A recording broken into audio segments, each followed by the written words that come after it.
I'm thankful for flowers. They're beautiful. I'm thankful for my sister and her family and all of her steez. I'm thankful for music. Oh.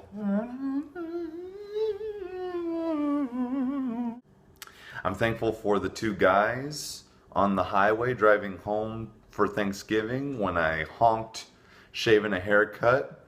They honked my 2 bits. I'm thankful for those guys. I'm thankful for people like that. I'm thankful for my father for teaching me the world. I'm thankful for this beard. I'm thankful for my mother for never letting fear get the best of me. And I'm thankful for you. You're great.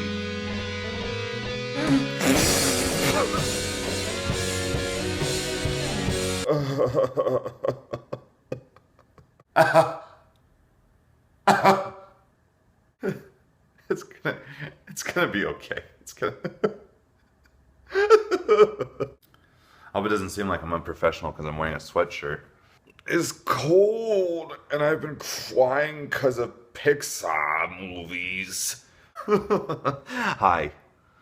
Welcome to the Great Big Picture Show. I'm Spencer Howard Belden. And this is my outlet to talk to you about the things I love and the things I don't in the movies I see. And for this video, I'm going to be doing the second, not the first, the second Pixar movie this year, The Good Dinosaur. Now, for those who don't know, The Good Dinosaur is Pixar's follow-up to the critically acclaimed and universally loved and devastated Inside Out. But we'll get to that later. We'll get to all that later. The Good Dinosaur, The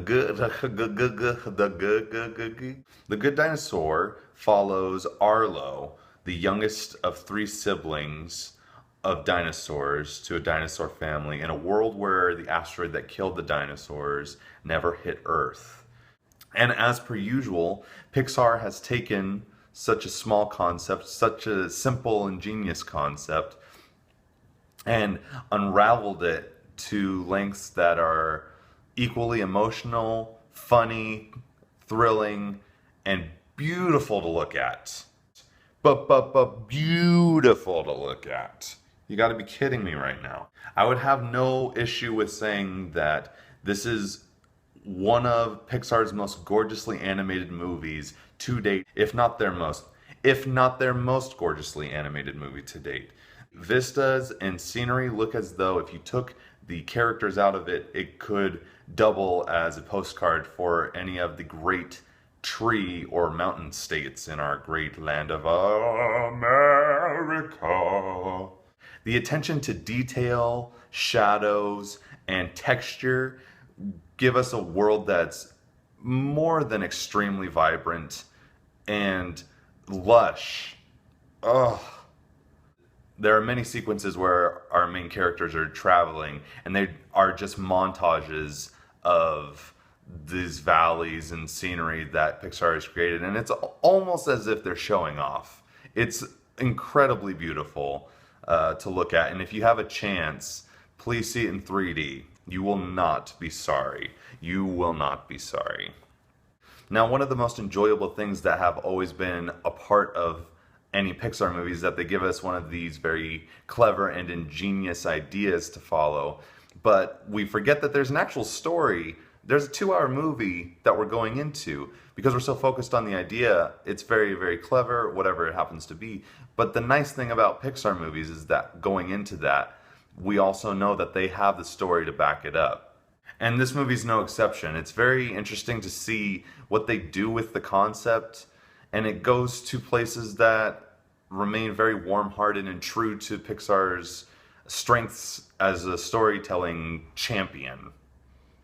So with that, I won't get too into detail about the plot or what goes on, but along the way, Arlo meets a bevy of very interesting characters, all voiced very well with some very nice spots from Steve Zahn, who we haven't all seen in a while. What? Or the hickory fire, smoky gusto of Sam Elliott's voice as one of the lead dinosaurs that Arlo meets along the way. Everybody seems to love Morgan Freeman's voice for everything, and I get that, but if I have the chance to, I will either request or kidnap Sam Elliott to come to my home and read me to sleep.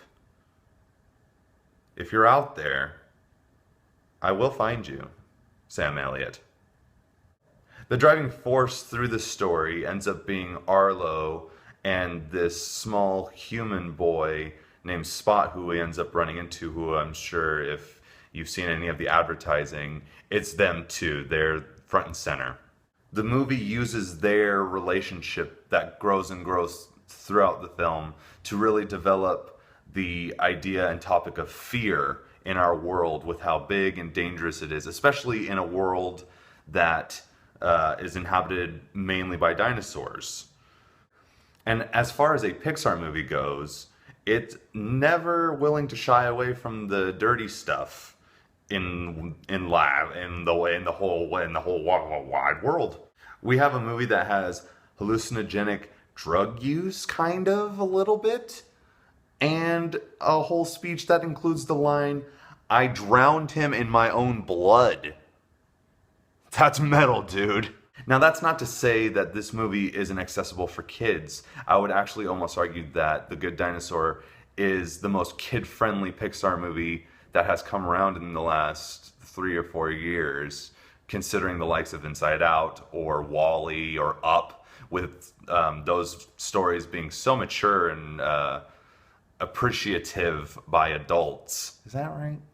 As the movie goes on, we see our main characters go through numerous trials and tribulations, with fear being the middle point. But what I really appreciate is that for a movie that is as beautiful as it is, as simple as it is, as charming, funny as it is, it still remains very on point and on topic with what it's trying to talk about, and expounding on the positive effects of fear, not using it as though it's something that we need to overcome or get better at, but something that we have to appreciate and understand to survive in our world and thrive in our world. Pixar remains the titan of that kind of animation, giving us these very heady ideas all wrapped up in this nice little peekaboo.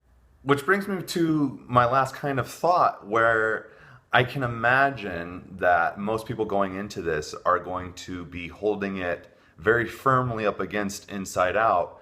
And I don't think that it's fair to judge a movie like The Good Dinosaur up against a movie like Inside Out purely because they're so recent with each other. We should be overjoyed and appreciative of the fact that we're allowed and fortunate enough to see 2 Pixar movies within 1 year. A company that has retained the idea of very strong, inventive, original storytelling. I just don't think that it's fair to judge it that way. So I hope if you do see it, which I think you should, that you go into it with a fresh, clean slate. Take it as it is. Don't take it as what it could have been or whether it holds up against something else or whatever. It's its own movie. And it's amazing that Pixar's output is this creative, funny, stunningly gorgeous. Did I say it was gorgeous? I went over it back and forth because I had trouble with that idea myself here and there. But it's an absolute solid yes recommendation. I really think anybody can appreciate it.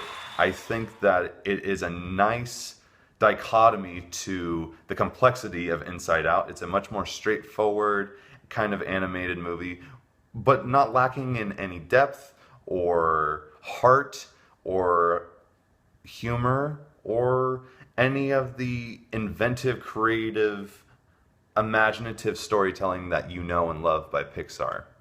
As always, this is the Great Big Picture Show. I am Spencer Howard Belden. I have always been Spencer Howard Belden. I most likely will always be Spencer Howard Belden. I don't know if that will change. It could. I'll let you know.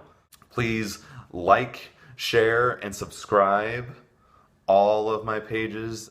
I'll give you one here. Doot. I'll give you one here. Doot. I'll give you one here. Doot.